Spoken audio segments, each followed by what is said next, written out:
And bam, welcome back to Nando Talk. Happy holidays to all. It's been a brutal December for the Miami Dolphins. From a football point of view, I hope we all had some happy holidays. I think I'm a little sick or my voice is a little funky still. I was at the Packers game. You know me, season tickets. I was loud, screaming every down to the point where even when 6 minutes left, I thought we were still in it. I was screaming. It was tough. The final 2 minutes, I got up talking about, oh, this is where legends are made. Christmas miracles happen. This is where we make our stand. This is where we do it. I was getting section 349 nice and hype, standing up, patrolling up and down my little aisle because there was nobody sitting to my left because people had already left. And then we do an interception. The third interception by Tua Tagovailoa. An absolutely brutal blow. And oh my God. What is up, guys? I hope we can all hear me. Am I sounding okay right now? I think I am. I'm checking my audio level. It seems like I'm sounding fine, but you never know. So thanks for tuning into the show, guys. We got to talk it out Tuesday. It's my new little segment. I'm going to try to be streaming more frequently. Tuesdays and Thursdays are going to be my aim, my plan. So talk it out Tuesday, and then we'll think of another catchy name for Thursday. But for right now, we're here to talk it out, guys. I'm going to drop the link in the chat. Whenever people hop in, you can more than welcome to just come in and chop it up. It's going to be a little bit more of a free-flowing show, but I will be talking about the Dolphins-Packers game, the tough December stretch, and what it means for the Dolphins. Because honestly, third point, we're still alive and in this playoff hunt, guys. It's tough. We're smiling through the pain right now, but even at 8-7, even after dropping these 4 games, even after Tua's concussion, even after losing a lot of confidence in this team, we're still in the playoff hunt. We beat the Patriots and the Jets lose next week, and we make the playoffs. The Dolphins win the next 2, and we make the playoffs, guys. And we get to the playoffs, and it's 0-0. Records don't matter besides for seeding. It just matters that one game, that one day, who's going to play better. And we can rip a run, guys. We've seen it happen with the Giants with a pitiful record, somehow going and beating the towering undefeated New England Patriots, guys. We've seen the Bengals go on their little run, didn't win a Super Bowl, but made a little push.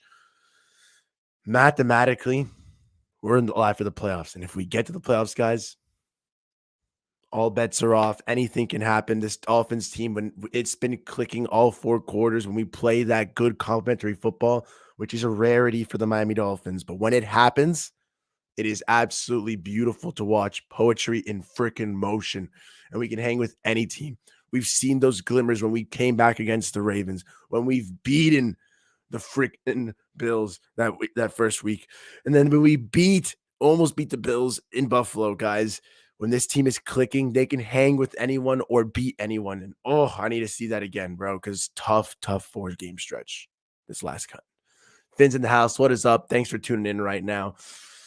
Oh my God. I'm trying to get over this a little bit of my voice. I hope I sound okay, guys. But to me, I'm a little bit of a nitpicky person sometimes with little things like that. So I sound a little funky, but I'm ready to jive, guys. Let me start off, though, recapping this Christmas Day game. I hope you guys like the little Christmas intro, but it all started pulling up to the stadium. Absolutely freezing. I got my new little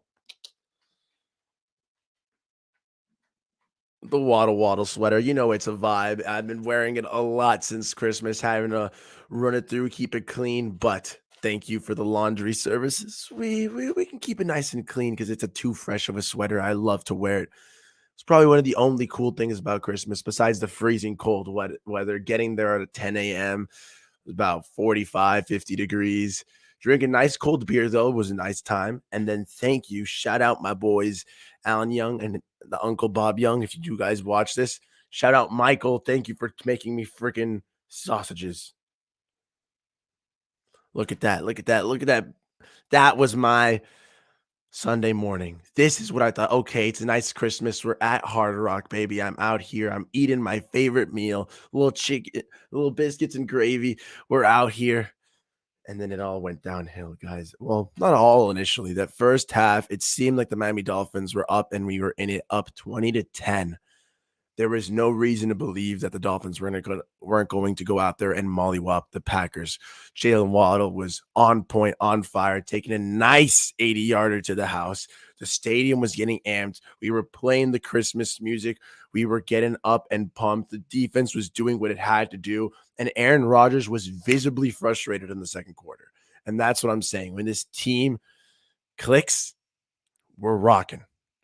And yes, there were some missed passes, there were some mixed cues, but it didn't seem to be an indicator of a bad day. It just seemed to be, oh, your typical mishap here, mishap there. But lo and behold, it was a sign of poor things to come because after the half, football became a lot less fun. Christmas became a lot less pleasant for the Miami Dolphins. Third quarter was nothing too rough, but in the fourth, Cater Kohu Wakata snags that amazing interception, which was much needed because Xavier Howard had a dropped interception earlier in the game to go along with the little mishaps of a little, Jason Sanders missed kick, the Raheem Mostert fumble, drops a pick. But Cater Kohu, the undrafted free agent, the man who has been absolutely balling the last couple of weeks, almost this entire season, honestly, when he's been asked to step up, he has performed beyond admirably for Division II, Texas A&M Commerce, undrafted free agent. What a rookie, what a find. And that pick should have been the turning moment, should have been the moment where we say, pump the brakes, the Dolphins are here, we're going to ice the game. And what happens a play later? Tua Tagovailoa, interception, guys. I'm a positive guy, me. I like Tua, I've got the jersey, but at the end of the day, logo comes first, team comes first. I've also got Waddle, Holland, X jerseys. I love the team. Okay, I love the Dolphins. But you can excuse one interception. Okay, even two interceptions would have been forgiven if at the end Tua decided to lead this to a game-winning touchdown drive because 2 picks, the defense did what it had to do, holding the field goals, making their stops, albeit taking a bit of time, but doing what they could, doing what has to be done. And then, like I said, to start this off, there's 2 minutes left. I get up. I start going freaking loud and rowdy, man. I'm going left and right, up and down in my freaking aisle, bro. Oh, saying this and that. 2 minutes, guys. 2 freaking minutes. This is where legends are made, where quarterbacks prove who they are. A Christmas miracle. Tua's going to lead us down for a 2-minute drill. Absolute beauty. Touchdown. I was even looking at my buddies saying, what about a 1-play touchdown? A 1-play freaking touchdown where Tua just lobs it up to Tyreek or Waddle. They take it Wakata to the house, and then we have to worry about Rodgers leading a comeback against us. This is how confident, this is this honestly unwarranted confidence that started pouring out of me. But I had managed to get at least a little bit of my section loud and up. I'd already spent the entire game telling Packers fans, shut up. This is our stadium. This is the Dolphins stadium. You sit your asses down. Don't you dare get loud. Go, Pack, go, or whatever, all that crap. Go, Pack, go home. Okay. I was not standing for it. But all my loud energy, all my boisterous self was all quieted. A play later after the 2-minute warning with whoop. Pick Tua Tagovailoa, game over. An absolutely brutal fourth quarter to top off a brutal December stretch for the Miami Dolphins. With 6 games remaining, we really just needed to win 2 games to make the playoffs, and now there's 2 games left, and we still only need 2 games to make the playoffs.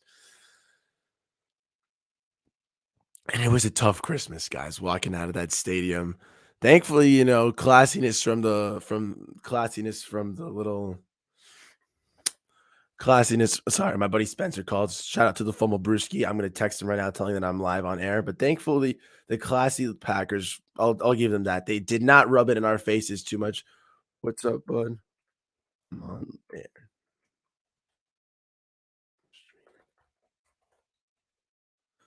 man. But yeah, like the Packers, they didn't rub it in too much. It was not needed to. It was evident that we had collapsed at the end.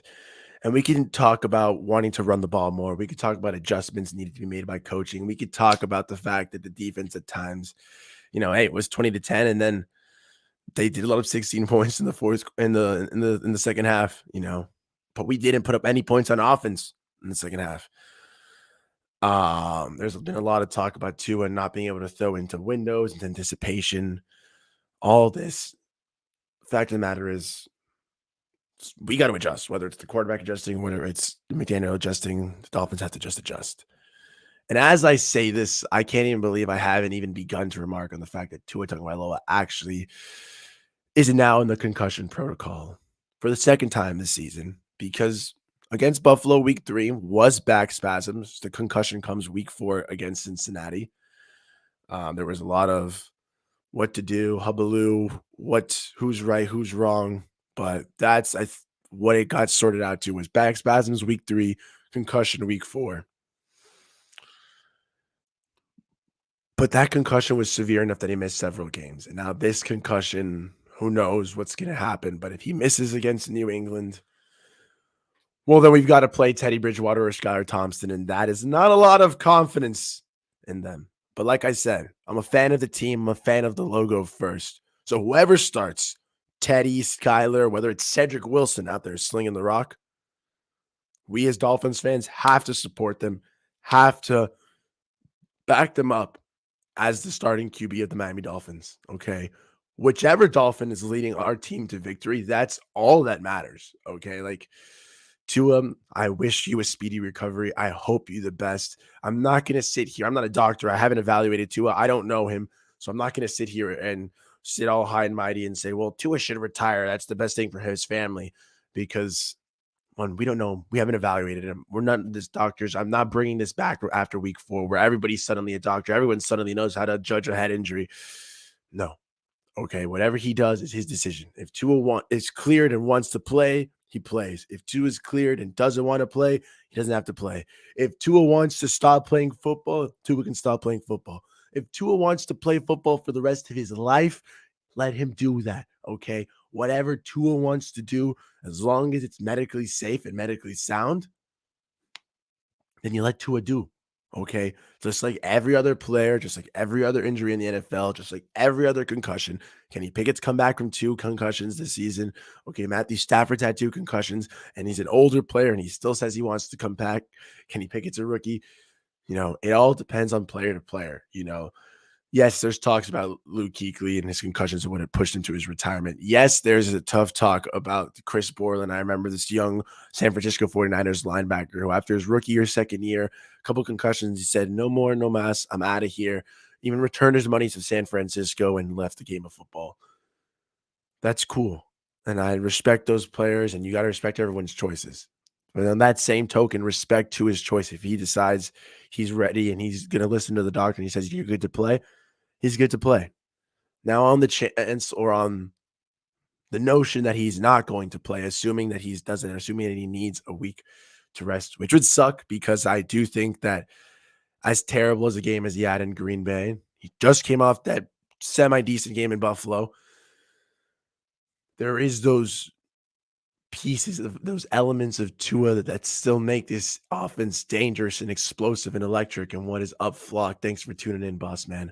Tough loss, but we rally. Okay. But to rally without the starting QB, without your captain, is tough. It is. The question we ask is if it's Teddy or if it's Skylar Thompson who is going to go out there and lead us. And I don't know. I have to believe it's going to be Teddy Bridgewater just because he's the veteran. He seems ready, in the sense that Skyler's still a rookie at 25. Is a little bit more raw when he has come into play. He seems to need a little bit more seasoning, a little bit more time. And that's fine, because I think he deserves that time. He deserves that matter. The season is not over. We're not turning in the towel. We're not just going to throw Skyler to the wolves and just so we can get a little bit of evaluation on him. No, we played 2 divisional opponents, 2 tough games. One of the greatest coaches in history, a man who's known to terrorize rookie quarterbacks. I'm not going to just throw Skylar Thompson out there just because some of us want to see an evaluation on him. No, if the best thing for this team to do is win now, obviously, and that's play with the more experienced quarterback, then it's got to be Teddy because the only real issue with Teddy so far has been that he seems to be a little lackadaisical, a little bit more disinterested. I don't know if he's focusing too much on Miami Norland. No, I'm sorry, Miami Northwestern, his high school. But whatever it may be, wake up, shape up, guys. I hear all this talk of Lamar Jackson has always wanted to play in South Florida. He's a South Florida boy from Pompano. Oh, you think he didn't want to be a Miami Dolphin? Teddy Bridgewater is from Miami, bro. Like I just said, Miami Northwestern was his high school. You don't think he wanted to be a Miami Dolphins starting quarterback one day? Now, for some reason, it seems like he hasn't stepped up to that moment. But we take him to Foxborough. We win the game with Teddy. We come back, and if Tua's still not ready, we give Teddy that revenge game that he didn't get when he got his head knocked in against the Jets. To avoid that, play him in week 18, finish 2-0 to start to end the season, 10-7 at the playoff berth, and we're good to rock. That's all I need to see, man. Teddy B is never the answer. Just go with the Wildcat over Teddy Two Gloves. Noob. Like, man, if I've got to rock Cedric Wilson out there with the Wildcat, or if I got to put Miles Gaskin in a quarterback, if I've got to get Thomas Morstead out there, more playing time, bro, whatever it may be, I don't care. McDaniel's supposed to be an offensive genius, McGenius, whatever. Magic Mike, Mystic Mike. Recently, he's been more like Madden Mike. But whatever it is, sprinkle some creativity, sprinkle some pizzazz, some energy, some fluff. McDaniel, figure it out, bro. I don't think Teddy's the answer, but I think it's sending a raw rookie into Foxborough against Bill Belichick. That's just brutal, bro. That's just not even fair to him and his development, man. So much of a quarterback is on confidence. And if Skylar's not ready for that moment, it hasn't seemed like he is. He hasn't even he wasn't even active last week. Okay. When he got ready to play, he didn't seem to be ready. Brock Purdy, 7th round pick, last pick in the draft. Yes, he's 23, so maybe he has a different little bit of like a mindset. But Brock Purdy came in and he was ready to go. He wasn't prepared. He didn't think Jimmy Garoppolo was going to break his foot. Man was ready. Similar situation of similar talent levels of an offense, similar weapons, similar schemes. And Brock was ready. Skylar wasn't. It's not a knock on Skylar. It just shows that Skylar needs some more time. And we should be fine giving him that time, bro. I'm okay with that, bro. But if it's Teddy, let's just run the ball, man. Any wins going forward are going to be nasty no matter who is playing, whoever. No, exactly, Corey. Flock, my boy. Skylar's the answer. And hey, man, if we ride Skylar Thompson, I'm all for it. And I don't want this to be construed as hate. I don't want this to be seen as I'm just dunking on Skylar Thompson. I just think he's a little raw. I don't think he gave me any confidence. But I still trust Mike McDaniel. Whoever Mike McDaniel tells me is the guy, whoever he sends out there, whether it's Tua, whether it's Teddy, whether it's Skylar, whether it's Cedric Wilson, and I know I keep saying Cedric Wilson, but it's just to emphasize that I truly mean whoever goes out there. I'm rocking with them, and we should all rock with them because that's the Dolphins quarterback. If it's Skylar, if it's Teddy, please run the ball. Whoever it is, honestly, both these guys need big run games. They need big support. They need a lot of quick concepts. They need a lot of simple offense. Okay, I already believe that there's been times where Mike McDaniel's getting a little too complicated, a little too creative, and it's what leads to those illegal formations, those last second play calling, the delay of games, the timeout in the second quarter, early in the first half. Like, simplify it. Okay. If it's Skylar, if it's Teddy, keep it simple, keep it easy for them. Make a game plan suited to their strengths. Okay. I understand you want to show an offense you might have made for Tua, but whoever's the starter, adapt it to their strengths. Okay.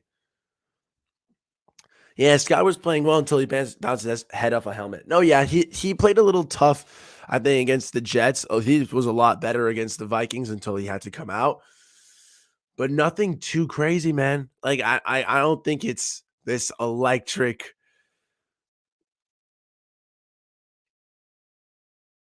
I don't think it's this electric diamond in the rough just waiting to happen this year, this moment. And I could be wrong. And I hope I'm wrong. I hope that if Teddy goes out there, he pulls out his Minnesota form, his Saints form, and he just comes out and lights it up. When by light it up, I mean just direct this offense to not floundering about and to just letting Tyreek, Waddle just do their thing in the passing game.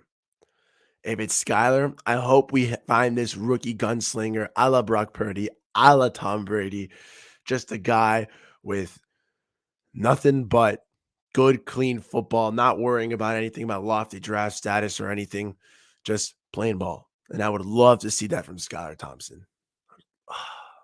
It's just a tough situation to be in. To have gone 0-4 in December and to now have to go 2-0 in January. We do control our destiny, but it's a tough destiny to control, man. My little light's going out, but oh well. I'll take this off. How we feeling though, guys? I don't even think I ended up putting in the link in the chat, but oh well. I haven't streamed in a while. Hope you guys are enjoying so far, though. We put it back in, bada bing, bada sling. Anyone wants to come up, feel free to do so. We always are ready to rock. On Nando Talk, how we doing so far? Time for McDaniel's run game pedigree to shine. I agree. I think it's been pretty clear to see that there's been a big learning curve for McDaniel becoming the head coach, the guy who calls the plays, because this is the first time in his career that he's actually calling plays. And while he might have developed some nice schemes, some nice plays, calling them is a whole different matter. And I hope he takes what he's learned and really digests it and really figures it out, man. Pull out this run game. Freaking please. It'll go a massive long way to help out whoever's the starting QB, whether it's Tua, whether it's any of our backups.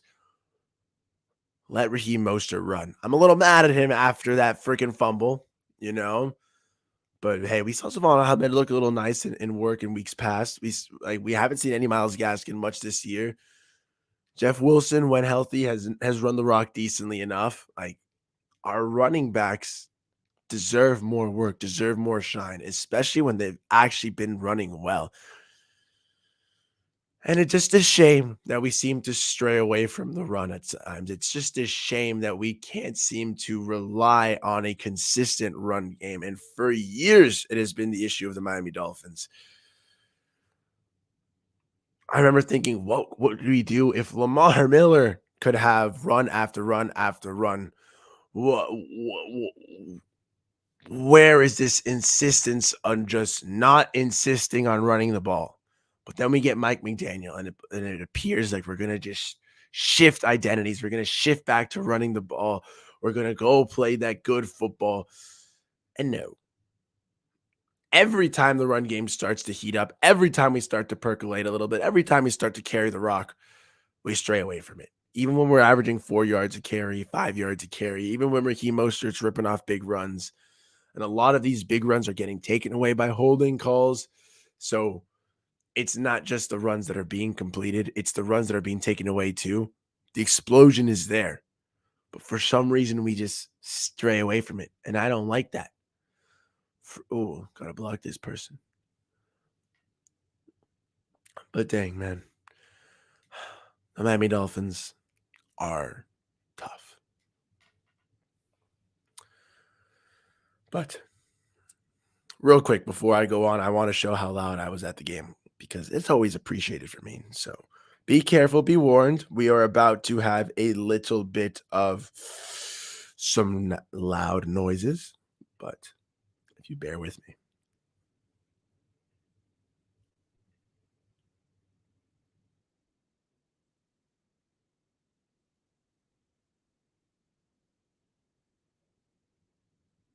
This is me on every third down. Well, my voice is gone there.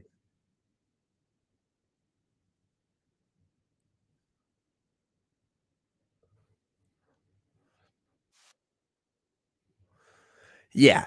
I'm a I'm recovering now, honestly, but that's me on every third down, fourth down, absolutely mad, crazed, fanatical towards the end. Never say die. And on that same logic, never say die entering week 17, going to Foxborough, whoever is slinging the rock for the Miami Dolphins, we are entering point number 3. No matter who is quarterback for the Miami Dolphins this Sunday, this is a must-win game. This is the time for McDaniel to show the McGenius, to show he is not Madden Mike. He is back to the Mystic Mike. And Mystic, we need it. We need the magic. Okay, we need to see some creative schemes. We need to see some nice, beautiful football. Okay, run the rock, run the football down their throat. Use Raheem and Jeff Wilson.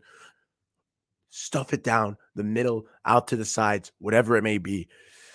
Involve them in this game. Stop straying away from them because it'll do wonders to support Tua, who clearly needs a bit of help, a little bit of confidence. And if it's not Tua, if it's Teddy or Skyler, whether it's our interesting veteran or our 7th round rookie, whoever these two guys are, I have confidence that McDaniel can put them in situations to succeed. And please put the Teddy, Skyler, whoever is the Dolphins quarterback on Sunday, allow him to be in the right situation to play to his playmakers. Jalen Waddle, Tyreek Hill, we are going to need you to step up and elevate and continue to carry this offense because clearly it has been you two, the wombo combo of the Waddle Hill, propelling us to these electric heights.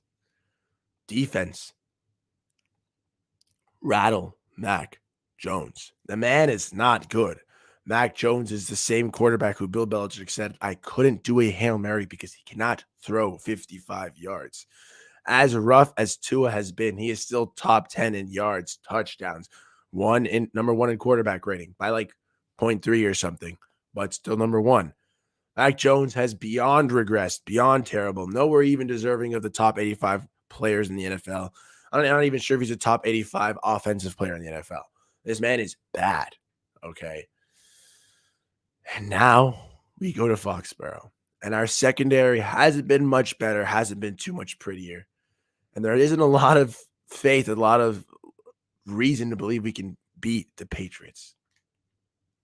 But win we must. And as fans, the only thing we can do is hope and root for the Dolphins to somehow find a way to come together and beat the Patriots. This is what we see what this team is made of. Sans our starting quarterback. Sans our captain. What is the rest of this team made of? Prove it to us fans that this is a team worthy and happy to be rooting for. Because football is not just about one player, one man. It is about 53 players, a slew of coaches, and an army of fans behind them cheering them on.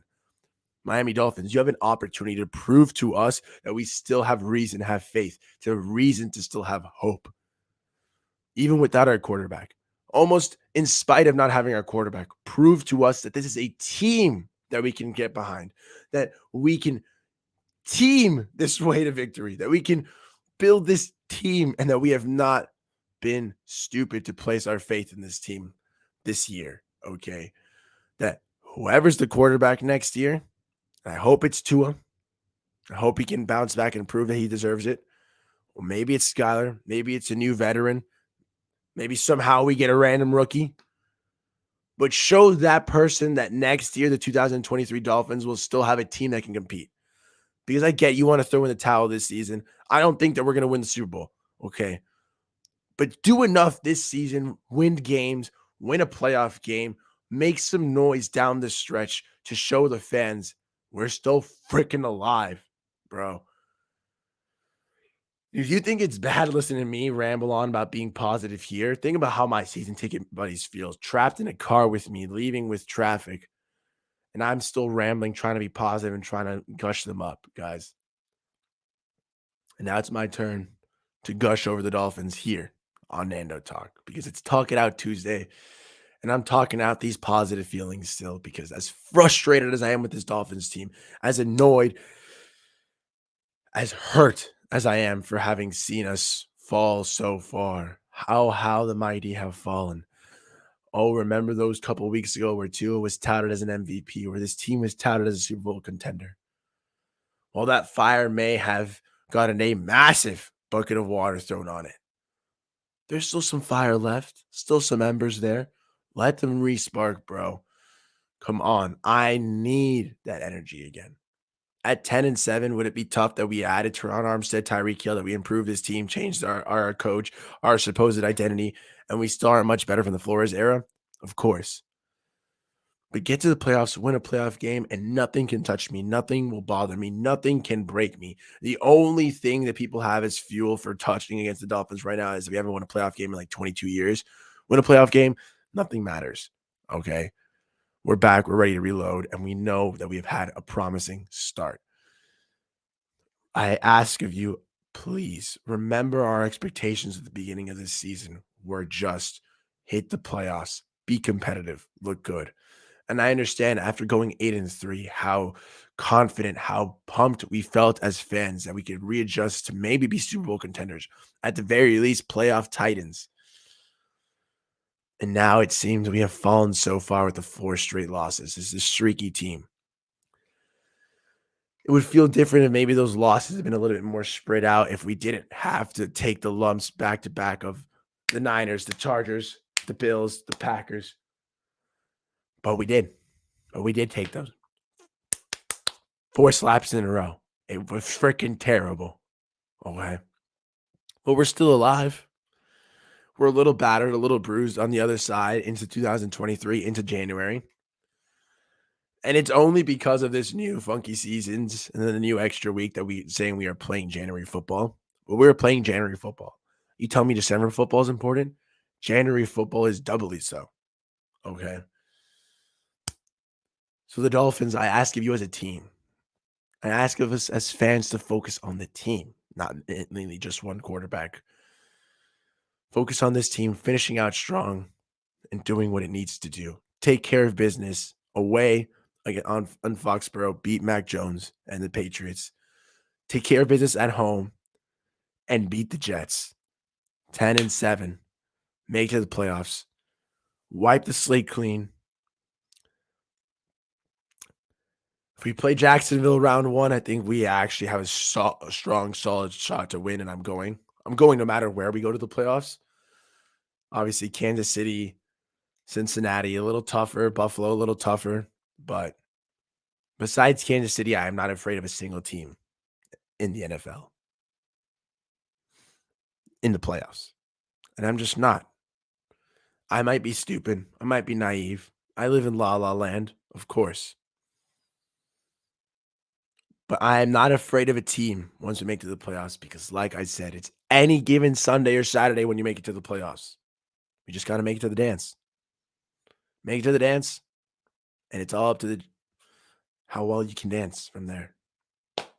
Honestly, I don't know what else to say except that I'm still confident in this Dolphins team. I'm still rooting for them to look forward, look ahead, and vibe up. But thanks for tuning in, everybody. I hope this was a little bit better to be able to pump us up a little bit for the Miami Dolphins. Remember, like I says on the sides, baby, the fins up, the chins up. It's hard to keep those chins up right now, but the Miami Dolphins, we'll always love them. We'll always support them no matter what happens. Waddle, waddle, baby. I love this sweatshirt. I love this hat still. We'll end off with a little Homer hat speech, guys. Nah, no Homer hat. Just Nando. I love the Miami Dolphins. We all do. And it has been tough, and we're frustrated, and we're angry at them for a tough December. But a nice January stretch. 2 wins against the Patriots and against the Jets. Nice showing in the playoffs. Hopefully a win. I mean, heck, a win, yes. And hopefully a nice competitive second round in the playoffs. And we're changing our tune. And we're happy for those Miami Dolphins. That's what I'm aiming for in 2023. I'll see you all on Sunday. This week, stay tuned for some little breakdowns. I would be trying to cover maybe a little bit more of the Packers game, but I'm honestly moving on to Foxborough. So I would try to do an in-depth Patriots breakdown, maybe a little Patriots Jets wombo combo dual video, but most likely separating those 2 games, seeing what we need to do. I'll let us know when we have information on Tua's concussion, whatever it may be. Tua, we wish you the speedy recovery, whatever you decide. As a football player, as a human, as football fans, as humans, we respect it. Hope you do the best. Hope you've all had some happy holidays, guys. My throat's killing me, so this is pretty much the end of the episode. But thank you for tuning in. If you're still here, like, comment, subscribe. I never say it throughout the video because, like I said, I'm just here to talk, guys. But it always goes a great way to helping the channel up. We were at 712, dropped down to 704, re-rose to 712. The road to 750 continues. So let's see it. Hope you guys enjoy. Stay tuned for some more content, some breakdowns, some hopefully some edits too to keep up the positive vibes. But like Flock says, fins up, chins up. We ride. Nando Talk, baby. Thanks for tuning in, guys. Hope you all enjoyed. Chins up, fins up. No, it's the other way around. Sorry. It's a little sick. Fins up, chins up. And thank you for tuning in to Nando Talk. I'll catch you guys. You enjoy and have a happy holidays, guys. Bada bing, bada blang. I hope you guys enjoy this little Christmas outro.